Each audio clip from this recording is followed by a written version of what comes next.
Well, welcome to the Business Spotlight series. My name is Tanner O'Brien. I'm a senior partner here at Action Coach in Central Texas. Today, I'm sitting down with James Vela, who is the owner of Door Renew here in Austin, Texas.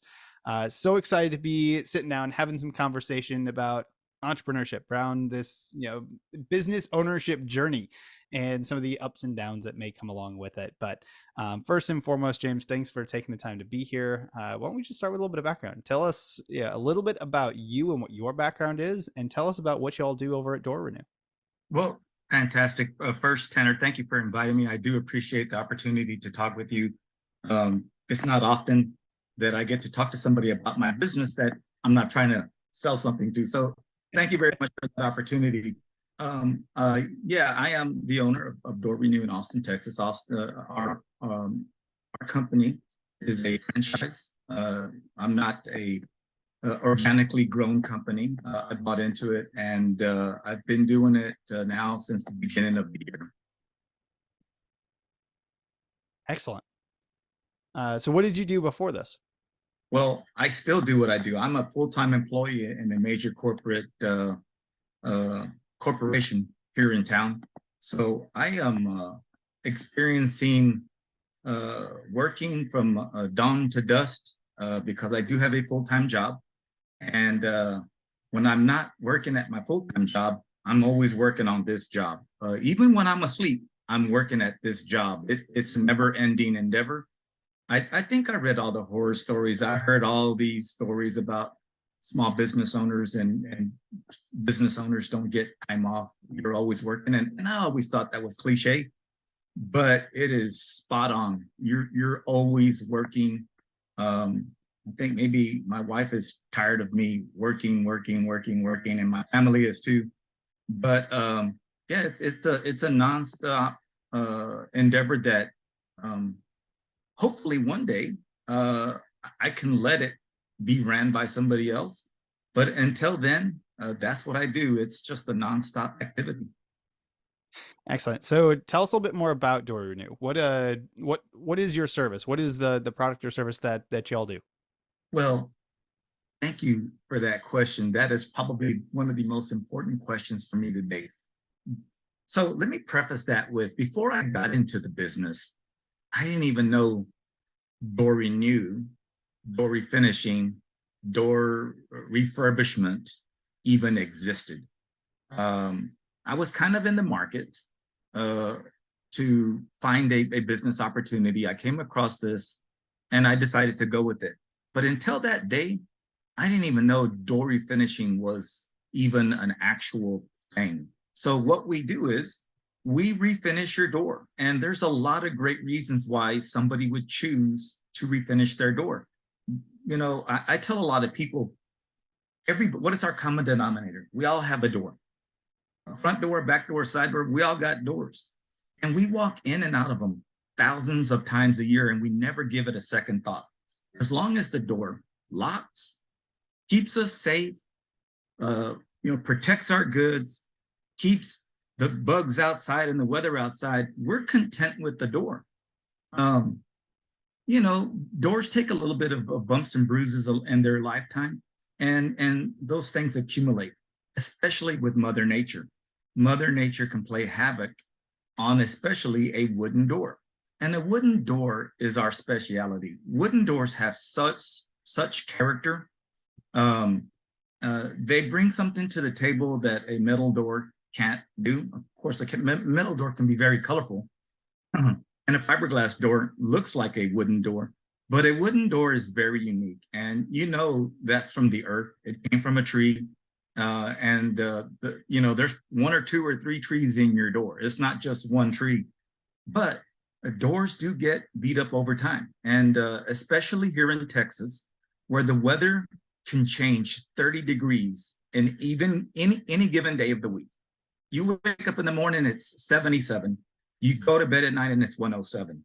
That temperature change really plays havoc on your wooden door. Wooden doors have to expand and contract. The wood has to move with the temperature fluctuations.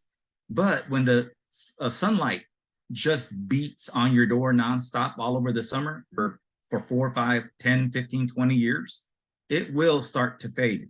and the top coat would break down, and eventually your door just won't look beautiful anymore. It won't even be attractive. It'll be an eyesore. And so what do? You can try to repair it or refinish it yourself. And who has all the tools, all the equipment, the time that it's going to take, and the time that it's going to take to fix the mistakes that you made? Maybe you have to call your brother-in-law or your father-in-law, God forbid. But it's not, if you're not used to doing that, it's not a easy process to do. It may look easy, but it's not. So that's where we come in. We have the expertise. We have people that are expertly trained to do this. And what we do is we come to your house, we take the door off of your home, and we take it back to our shop that's located in South Austin. But we do have a brick and mortar location, but it isn't a walk-up location. That's just our shop. We take your door to our shop, and we put a temporary seal over the top of your door entryway, like a storm barrier, something you would see that somebody would board up their house during a tropical storm. We board it up. We don't nail it to your house, so don't worry about that. But it is secure. And when we get your door back to our shop, we're going to chemical strip it, get all the top coat off. We're going to get the stain out, and we're going to go through a progression of sanding from a coarse grit to a medium grit to a fine and a finer grit if need be. When that door is at that point, it's going to be like it was brand new at the factory, and it is baby smooth, and the wood is perfect at that point. We do fix any damage to the door, blemishes, cracks, cuts. We have the capability of doing that. In many cases, we can make those repairs look invisible. In many cases, not all the time. But at that point, we do give our customers an option to stain the door to the color of their choice. We always keep 9 colors in stock, but we can order special colors if the customer wants. But one of our colors typically works for them. We stain the door, and then we allow it to dry. After the door dries, we put on 7 coats of a marine grade UV resistant lacquer. And that's super important in Texas, because once we hang that door back up, it's going to have to start fighting the Mother Nature again. But once we put 7 coats of that lacquer on, and it's a really, really high quality lacquer, that we don't buy anything off the shelf at the big stores, not our stain, not our lacquer, sure, sandpaper, rags, towels, stuff like that. But when it comes to the majors materials, we use high quality materials, and it's gonna produce the best finish. Now, the thing that's really unique about my process versus some of my competitors in town is that we allow ample drying time and curing time. Some of my competitors can do, and I don't have anything bad to say about them. I hope they don't say anything bad about me. I support them, and I hope they support me. But they do an express job. They refinish your door in your front yard in about 5 or 6 hours. In that process, your door is exposed to dirt, bugs, dust, grass, whatever's flying around in the air. And they typically apply a urethane with a paintbrush or a paint roller. And it's going to look like a good door when it's done. But what makes my process superior to that is that we are going to take your door to our shop, and we're going to have it in a controlled environment. We're going to allow the drying time between every phase to ensure the door does not capture excessive moisture. Again, we're in Texas, and when the temperature swings up above 100, that moisture is going to want to escape out of the wood. And if it can't get out of the wood, it's going to get trapped underneath the top coat, and your door is going to get hazy and foggy looking. So we ensure ample drying time. And then that lacquer is not rolled on, it's not brushed on. We spray it on like you're getting your car painted. Ultimately, we want to have a crystal clear, smooth finish. And we do that 7 times. And with 7 coats, the manufacturer says that's the equivalent of about 12 years worth of protection from UV rays. At that point, I neglected to say, we take off all the hardware. We don't work around your hardware. But at that point, we put all your hardware back on. And this is also a good time for customers to refresh their hardware. Your door gets worn out, your doorknob gets worn out. It gets a little dingy and funny looking. If you want us to replace it, we replace it. I don't charge you for that. I'm going to put your hardware back on. So whether it's new or old, it's the same to me. This is also a good time to replace your door sweep when your door is off the hinges. It's the best time to do it.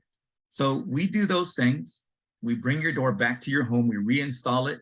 And I would say we have a pretty perfect record of big smiles every single time we return with your door. It's a brand new door. It fits perfectly in your doorway. You don't have to pay somebody to modify the doorway.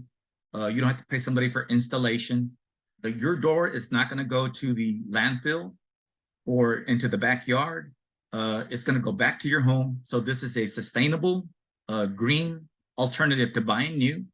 And you're going to have the highest quality finish on your door that's going to last for many years. I went on and on and on, and I can probably keep going. So let me stop there, Tanner.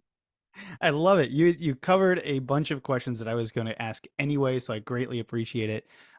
Let's talk a little bit about this journey going into business. So deciding this franchise was the franchise you wanted to buy into. What kind of led you to make the decision for this business as opposed to many of the others out there that you could have chosen to invest in or make a purchase on? Well, you know what? Hindsight's 2020. And my vision of my decision now is different than the vision I had when I was making the decision.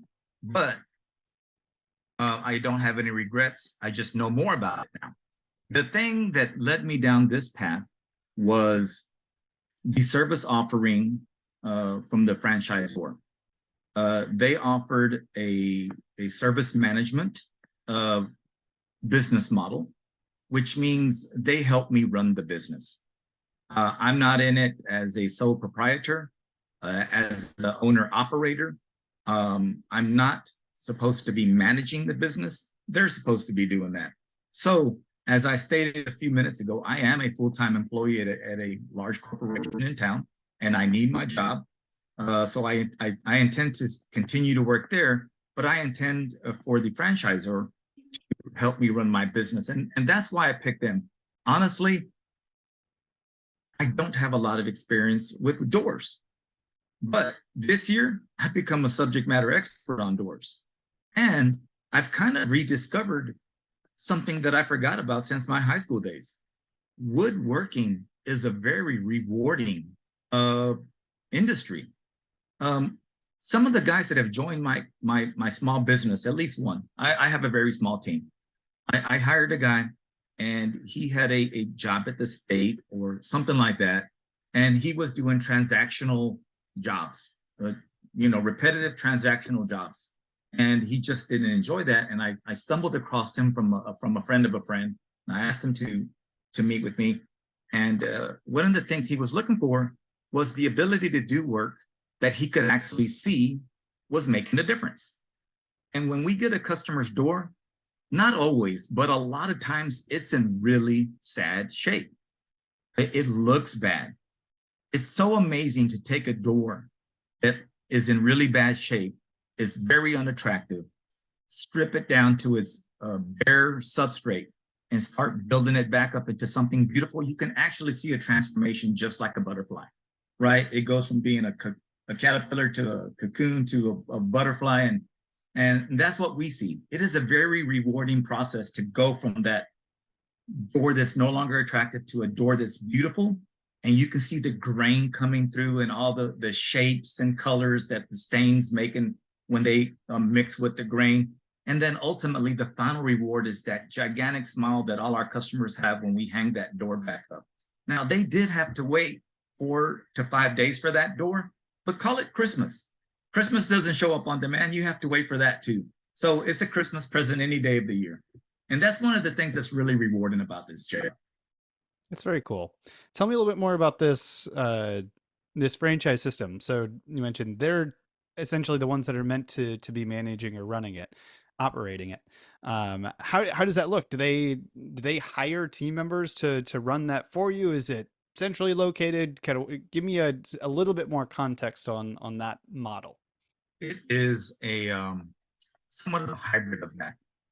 As the owner, I have the final say so in all hiring, so they do post jobs on various websites. They will screen candidates for me. And when they get a candidate narrowed down to one or two people, they'll invite me to interview them in a panel. And ultimately, we have hired a manager that runs the operation. And we have a couple of team members that support that manager. But the service model is a collaboration. It is not passive. I don't get to just watch the business operate. It would not be successful if I did that. They do have this managed services, service business model, but it does require the owner to be engaged. You will not be happy if you're not engaged, or don't expect miracles to happen or to have a successful business if you're going to be passive or not connected. You need to be connected. Excellent. So what role do you play in the business today? What You areas of the know, business do you focus on the most? the thing, well, I first and foremost is customers. And maybe that sounds cliche as well, but you have to focus on your customers. And the first thing is, I'm the first person, well, maybe I'm not the first person. We have a call center. So we advertise in magazines. We advertise on the back of the grocery receipts. We hang door hangers. We've modified our search optimization for Google to give me a presence on the internet. And customers find me through my website or through those various methods. There's phone numbers, there's websites, there's QR codes, and they can reach my website. And from there, they fill out a form, or they can call my call center. And the call center takes down all their information. And whether it comes from a form or from the call center, that lead gets funneled to me. I can let the manager do it, but right now I'm receiving the leads, and I reach out to every customer. I want to build a relationship with the customer, a rapport with the customer. I think when I do that, that enables me to be more successful in achieving or gaining their business. So yeah, that's really my biggest role is interfacing with the customers. Cool. I love the couple of tidbits there on marketing. It's always an area I love to ask questions about. So for your franchise model, are you managing the marketing? Do they manage the marketing and you just get the leads, or what does that look like for you? The franchisor has the business model includes a lot of things. It includes support for payroll, support for CRM, for marketing, for accounting. They have a lot of these things on the plate to ensure that you're successfully and able to run your business. But again, I feel like I have to have my hands on these things because I don't always feel like they made the decision I would have made. They made a decision, sure. Would it have worked? Maybe. Would it have cost me a lot of money? Yes. So sometimes I have to step in and say, what are the alternatives? What choices do we have for marketing, or for payroll, or for insurance, or for a van? Their mission is to check the box and make sure all these things happen. My job is to make sure that we're not only checking the box, but making a decision that is in the best interest of my small business. Because at the end of the day, it is a small business, and I'm living hand to mouth, and I have to make sure every dollar is spent wisely. So Very cool. I'm very involved in marketing. Excellent. Which, since you are involved in it and you're looking at it very closely on decisions, I'm curious for you, which marketing channels are bringing the most business?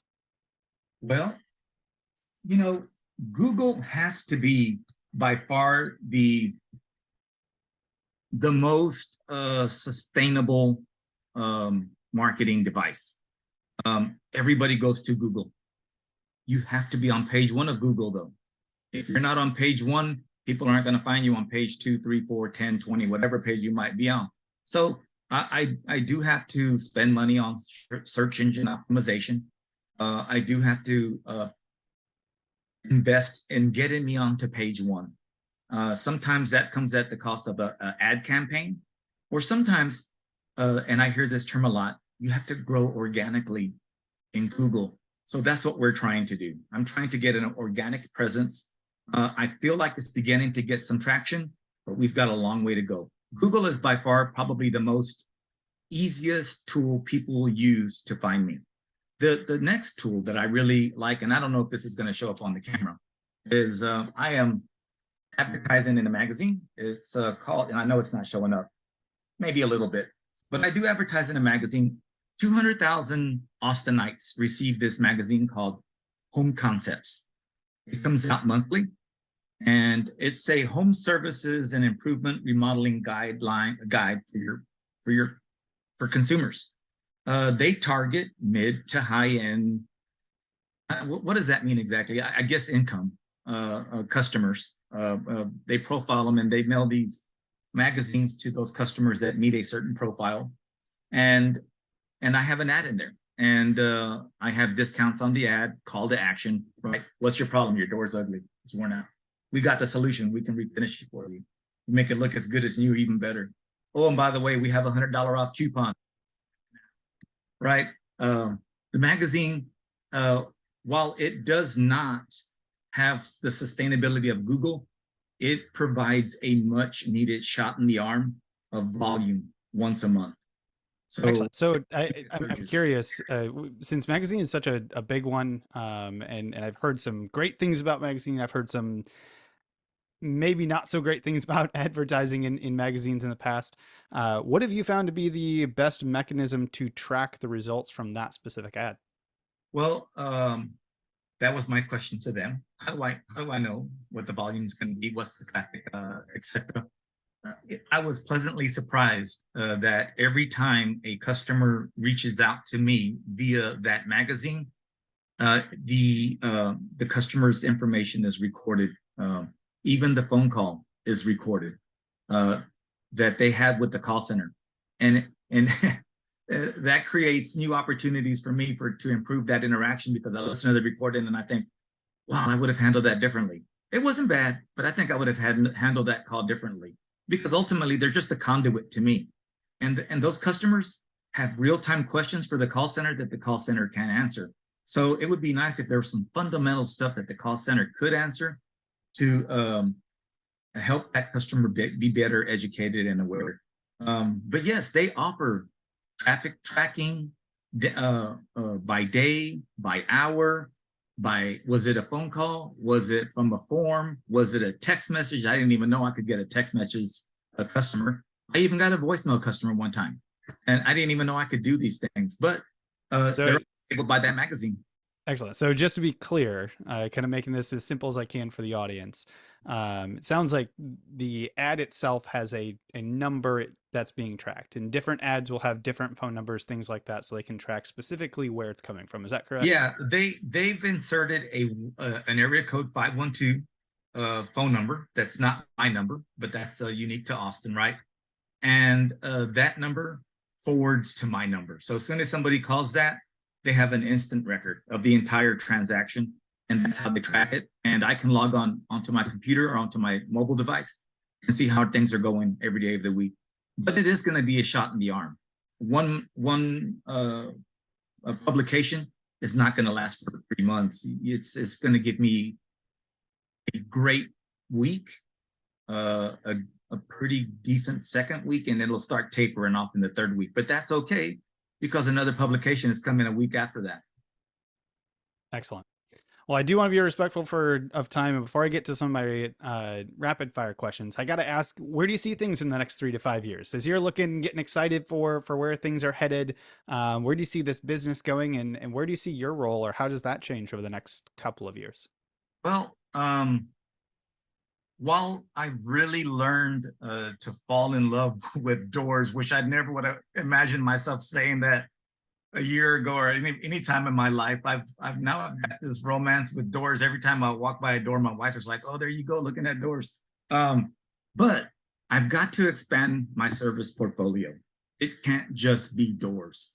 While door refinishing is niche, I do have a lot of competitors. So we do have to expand our service portfolio. Oftentimes, more than not, when I'm talking to a lady customer, they'll ask me, do I do cabinets? And I'm saying, well, we're going to do cabinets because you guys keep asking me about this. So we've got to grow into the cabinet space. And there is a demand for furniture refurbishment as well.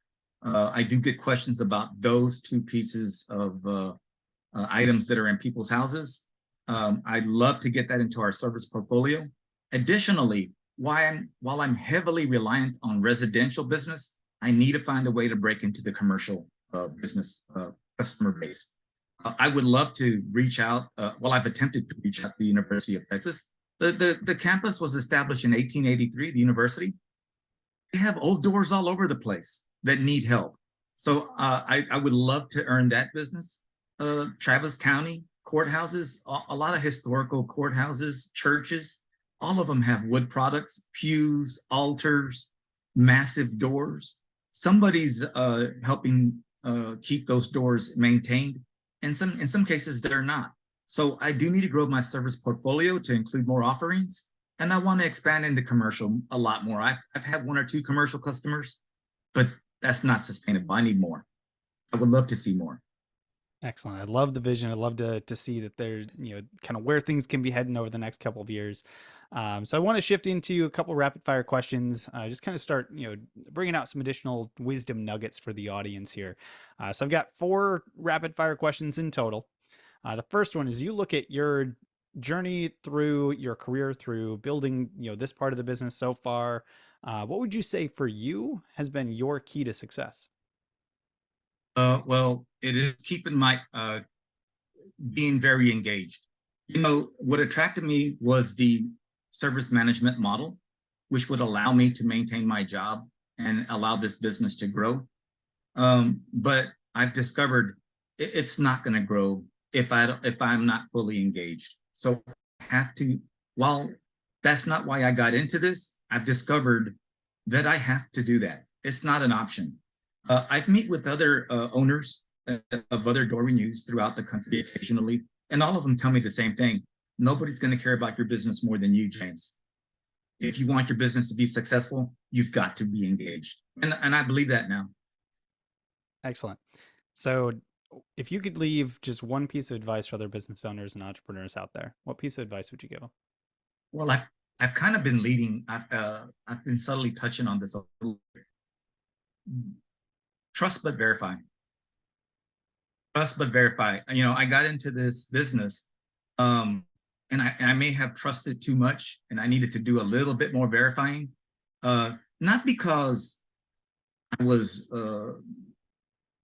misled, but because their view of things may not always accurately paint the picture of reality, the current situation. My franchisor is not in Texas, especially not in Austin, and their vision, or not a vision, their exposure to the business is unique to their part of the United States. The franchisor is in the north part of the country. They have harsher winters. We have harsher summers. The economy may be different in this region than it is in that region. Customer profiles are different in this part of the world, this part of the country, from their part of the country. So while I'm not saying they've misled me, their view of my situation here in Austin, Texas, is not the same in Florida or Michigan or Denver or North Carolina. It's completely different. So they're giving me information, and I probably should have did a lot more research. So future business owners, you cannot research enough. I like that. How about book recommendations? All Typically, right. you can, if you've got one at the top of your head, you can throw it out there. Otherwise, if you need yes, I can't see it, but what is it? Content Writer's Handbook. Yes. So one of the things that has really kept me going and motivated is I've discovered this camaraderie between small business owners. I didn't know that existed. If you hang out on Facebook enough, if you hang out on Instagram, if you're meeting with other business owners, and I went to a small entrepreneur networking event last night, and I got this book from the author, Julia McCoy, Content Writer's Handbook, Human and AI Writing Skills. And one of the things that I've discovered, besides this bond between small business owners, is it was always my vision that we have to use technology to raise awareness. I don't want to be walking to 1,000 houses hanging door hangers. There's got to be a better way. And I've always thought technology was the answer. But I've discovered, oh my God, technology is not my friend always. It is difficult and sometimes expensive to navigate through. So I met this lady last night. She's a fantastic, she has a fantastic business model. She writes. She's been a writer for years, but now she's using AI. She has an AI model that writes content for you, and it makes it appear as though it is very humanized.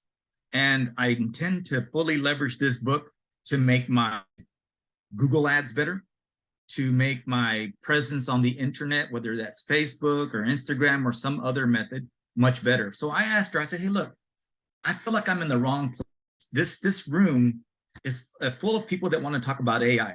And I have a data science certification, so I know a little bit about AI. But I feel like I'm in the wrong place because I'm the only guy in here that works with wood. Everybody else is working with some technology or something a little bit more hip, it felt like. And I said, well, how does your method help somebody like me that refurbishes doors? She says, you know, your case would be great. I would love to be able to demonstrate how I could take something as simple as a door with the front and back and 4 sides and create content for you that drives people to your website. I said, so what's the secret to success? You got to get people to your website. Well, how do you get them there?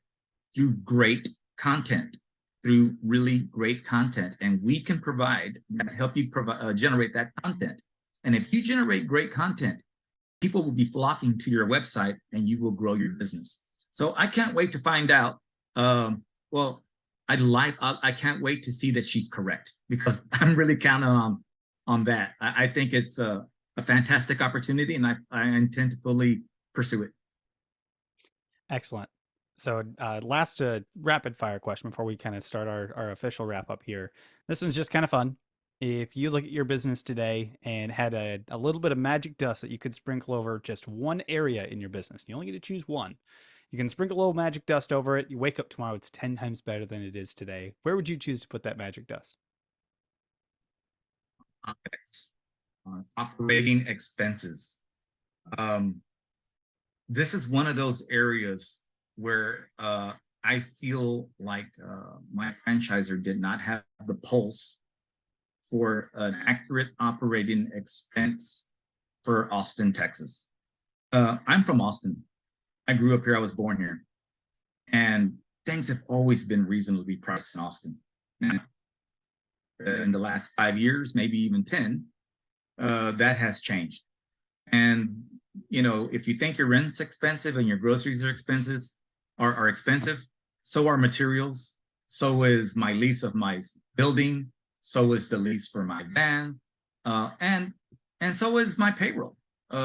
Who can live in Austin if you're not making some decent money, right? So operating expenses are much higher than I anticipated them to be. So that's why I have to keep a really close eye on what we buy and how we spend our money. But operating expenses, I'm always trying to find a way to optimize that. And once you get locked into a lease, it's kind of hard to optimize that. So I'm trying to be creative. Operating expenses are my #1 obstacle. Excellent. I love the transparency there. For those that are watching today that want a little bit more information, that want to connect with you, that want to check out the amazing work that y'all are doing, where can we advise them to go for more information? You can find me on if you reach out to me on my website or Facebook. I don't have a link handy, but I would tell you Door Renew Austin. If you want to reach me on Door Renew Austin, you can find me there. And I'll go ahead and put up my cell number. My business cell number is 737-587-0560. And that is my direct hotline. Excellent. I will make sure that the website link, the phone number, everything is in the video description below. So once we wrap up here, for those that are watching, make sure you go check it out, and continue to connect. As we wrap up here, James, I always like to end on one very specific question, which is, what is most inspiring to you today? It is those people that I met with last night, those small business owners. All of them have a dream. We all got into this because we have a dream. Part of my dream was financial freedom beyond retirement. Not right now, financial freedom, but when I retire, I wanted to have a more sustainable and an additional source of income. And I've discovered, oh my goodness, this comes with a lot of baggage. It's not plug and play. But those people that I meet that are small business owners, they all have a dream. And I'm going to quote one of my favorite radio personalities who passed away in 2000. He had a quote. He was here in the Austin area. He worked at 1049 The Horn. And he said every day at the end of his broadcast, the dream is free. The hustle is sold separately. Get to work. And that was the late, great Sean Adams. I love that. Absolutely love that. James, I want to say thank you again for taking the time, for allowing us to kind of go into a little bit deeper questions, having some fun, just pulling out some additional ideas and thoughts and different experiences for the audience today. So thank you so much for being here and sharing with us today. Thank you very much, Tanner. I enjoyed it.